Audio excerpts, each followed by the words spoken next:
Let's get started. What's up, guys? How's everyone doing in this mess of a situation? I hope everyone's staying safe.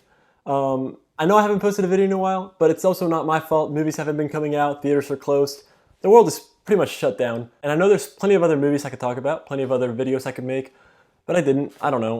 Life got busy. Baylor closed down like I'm sure many universities did. I was forced to move out. I went to Mexico for a while. Now I'm living back here in Houston. But I did get a chance to see some movies. And coincidentally, it's kind of time for another movie journal entry, this time for the month of March. So sit back, get some popcorn, and enjoy. Damn, popcorn sounds really good. Anyways, I started off the month strong, you know, school was going fine. The first day of the month was a Sunday, so I got together with some friends, we played some board games, made some popcorn, and I watched Legally Blonde. This movie. Okay, so I was pressured into watching it, but even now I'm kind of scared to review it because, you know, it's not one of those movies that is meant to be looked at super deep, so I won't. I do have some stuff to say about it though. Like, this might be an unpopular opinion, but the movie honestly tries to have it both ways. You know, it's going for a good message of women empowerment and how girls should be looked at for their merit instead of their bodies. All great things, great message, but then the movie goes around and the women are clearly trying to get what they want using their bodies. Like, for example, there's a part in the movie where she sent in a video essay to get into Harvard Law School, except she's wearing a bikini in the video, and she's talking about all her accomplishments, which are, let's just say, subpar to what Harvard is looking for. I feel comfortable using legal jargon in everyday life. I object. And it's made clear that the only reason she actually got in was because of the way that the room full of guys was looking at her. Welcome to Harvard. And this kind of goes against her character because you actually find out that she's very capable and smart and she could get into whatever she wants, but that's not why she got into Harvard. So I don't know, the movie kind of has it both ways. I don't know, I found it a little hypocritical, sue me, I don't really care. The dialogue was also pretty cringy, but I had a great time with it. You know, like, I'm not claiming I didn't have a good time with this movie. I laughed a lot, it was a good time. I feel bad about criticizing even those things because, like I said, it's a fun enough movie and like that's all it needs to be. So yes, that's that. I'm not gonna rate it. I honestly don't know what I would give it, and I'm also kind of scared of getting punched in the face by Catherine. Monday, happy days. Tuesday, Wednesday, happy days. Thursday, Friday, happy days. The weekend comes, my cycle hums, ready to race for you. Monday, happy days. Tuesday, happy days. Wednesday, happy days. Thursday, happy days. Wednesday, happy days. Wednesday, happy days. Wednesday, happy days. Wednesday, happy days. Wednesday, happy days. Wednesday, happy days. Wednesday, happy days. Wednesday, happy days. Wednesday, happy days. Wednesday, happy days. Wednesday, happy days. Wednesday, happy days. By gray sky, hello blue. There's nothing can hold me when I hold you. By gray sky, hello blue. There's nothing can hold me. There's nothing can hold me. By gray sky, hello blue. There's nothing can hold me when I hold you. By gray sky, hello blue. There's rocking and rolling all green clouds. Day, happy days. Day, happy days. Day, happy days. Day, happy days. Day, happy days. Day, happy days. Day, happy days. Day, happy. Anyways, I got busy with schoolwork for most of that week, and then I watched Yes Man. I have no idea why. Like, I have plenty of other movies I need to be watching that are on my list, but I saw this on Netflix and I put it on. So yeah, it was honestly pretty good. I don't have a lot to say about it except that it really showed me that Jim Carrey is a hell of an actor. Like, I don't know why I didn't know that before. I guess I've never seen him play a more serious character, but he did amazing in this movie. He plays the most introverted guy you will ever meet, and then he goes to this cult-like seminar in which he gets pressured into saying yes to absolutely everything. When an opportunity presents itself, you will say yes. Guys, like everything, like everything. Can I borrow a couple bucks? Are we gonna fight or what? Would you like to throw loose your bridal shower? Has the same answer. Yeah, sure. And it honestly makes for a really fun concept having a guy whose only desire is to go home alone and watch a movie, having to say yes to all these crazy adventures. Eventually he meets up with Allison, played by Zooey Deschanel, who I love more and more every time I see her in a new role. She's actually a really good actress that I wished got put up in more challenging roles. Like, she always plays kind of the typecast character that she always plays, and she's actually a really good actress, and I think she should be playing more challenging roles that aren't really up her alley. But regardless, she did a great job with this movie, and I loved seeing her in it. Again, it was a fun movie. I laughed quite a bit. Not super memorable, like I probably won't rewatch it again, but I do not regret watching it, you know? So yeah, fun concept, great acting, 3.5 stars.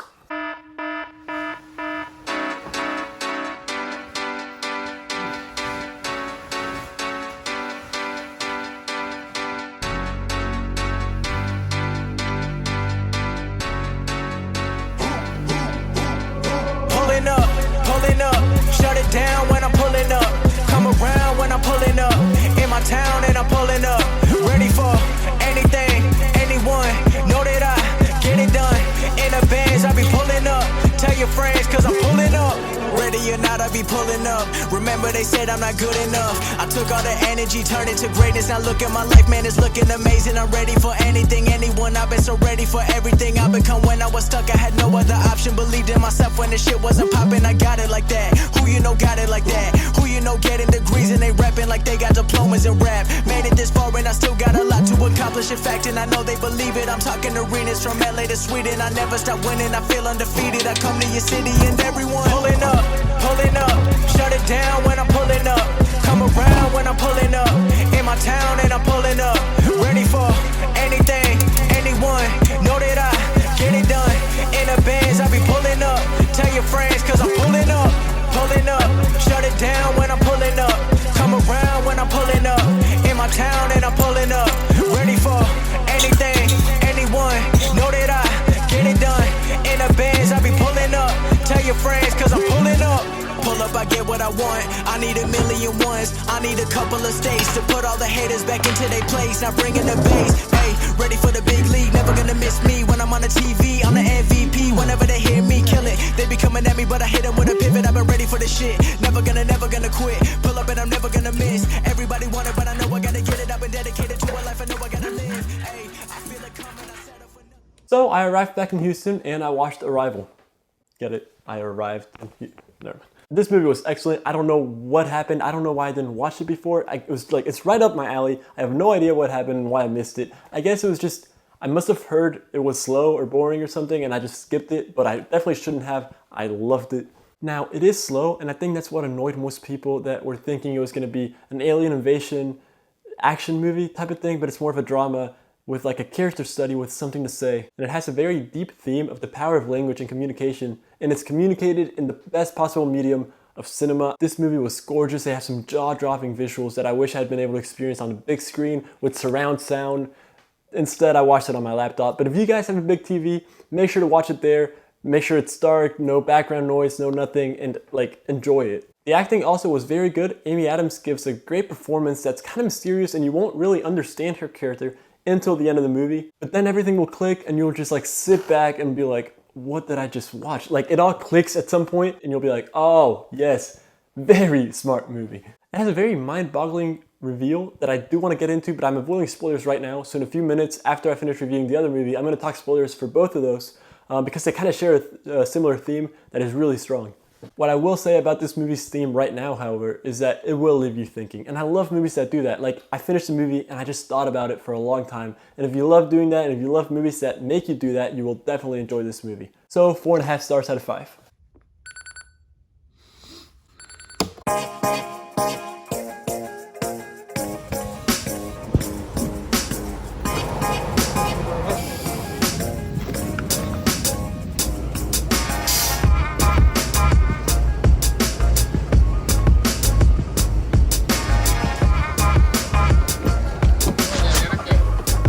Next, I watched Eternal Sunshine of the Spotless Mind, and okay, I'm just gonna say it, this was my favorite movie of the month. I absolutely loved this movie. I think it's just as smart as Arrival, maybe even more, and it's so intricate, and it's much bigger than I expected it to be. This movie won a very well-deserved Oscar for Best Original Screenplay in 2005, and I will definitely talk about the screenplay a little bit more right after I tell you just how good the performances were. The movie again stars Jim Carrey in absolutely the best performance I've ever seen from him. I mean, I completely forgot who I was watching. I can't believe I was watching Well, this guy, like I forgot who he was. I was just instead watching a ball of sadness of a guy. So he plays a guy that after he realizes that his girlfriend erased him from her memory, decides to erase her from his memory because of all the pain in his relationship. So right off the bat, amazing concept and probably really relatable for a lot of people. The girlfriend he's trying to erase is Clementine, played by Kate Winslet, and she does a really good job at being the counterpart to Jim Carrey's character. And throughout the movie, you get glimpses into their relationship, but all aspects of it, not just the bad parts that he wants to erase, but also the good memories that no matter how much pain they bring you, they're a part of you, and erasing them is simply like erasing a part of yourself. Okay, so I do want to talk a little bit more in detail about these two movies. So if you haven't seen either, please skip to this time if you want. I guess I can't really stop you from watching me talk about them if you want, but now. Anyways, first of all, on Arrival, I just wanted to talk about how it handled the theme and question of whether if you knew what was going to happen and you could see the future and you knew the pain that something was going to cost you, would you still live it? Would you still live your life like you didn't know and just endure the pain? The theme is actually really similar in both movies, which is why I wanted to talk about them at the same time. But like, for example, in Arrival, Amy Adams' character, like after she learns the language of the aliens and she's able to see into the future, she knows that she'll marry Ian, they'll have a daughter, but then Ian will leave her and her daughter will get cancer and die. And she sees all this and she sees the pain that she will undoubtedly bring upon herself. But she says, screw it, like I have to live it. Like I still have to endure all of the pain because I want all of it. You know, it's like, it's you, it's your whole life. And no matter the pain that it might bring you, it's a part of you, it's a part of your story. So you want to still live it. And I love that theme. And it's also very much in Eternal Sunshine for the Spotless Mind. Of Eternal Sunshine of the Spotless Mind. So at the end of the movie, you realize that the first few scenes you watched of them together was actually them meeting for the second time after already having erased their memories of each other, and later they actually find out that they erased their memories, but they still choose to try again in their relationship in hopes that this time it'll be different, knowing all this time that they are probably going to get hurt again. It's a very strong ending that leaves you with a sense of sadness and maybe a little bit of hope that maybe they'll figure it out and they'll stay together, but kind of knowing deep down that they're just in a cycle and they're bound to hurt each other more. But I don't know, maybe they managed to figure it out and stay together. I don't know.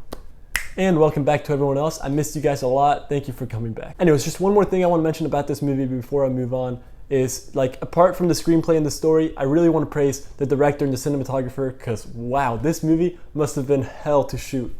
Like, the amount of incredible shots and attention to detail in this movie was off the charts. I did not expect it to be this intricate and this complex. I love this movie and everything about it, and I definitely recommend you check it out. 5 out of 5 stars, definitely. And finally, that leaves us with the last one, Hunt for the Wilder People. Wilder People, not Wilder, what the hell? And just because of my insane, undying love for Jojo Rabbit, I decided to check out more of Taika Waititi films, and this one's just the first one that I got to, apart from Thor Ragnarok, of course. He's such a distinctive director with a very good sense of humor and a very good sense of how to build a good, strong character. He wrote and directed this one in 2016, and it's about this foster kid who gets taken in by this family, but then some stuff happens that I don't really want to get into, and suddenly it becomes like a getaway movie. So I'm going to break this movie into positives and negatives. Positive, I love the characters in this movie, especially Ricky Baker, who is played by the guy that was in Deadpool. What's his name? Julius Dennison.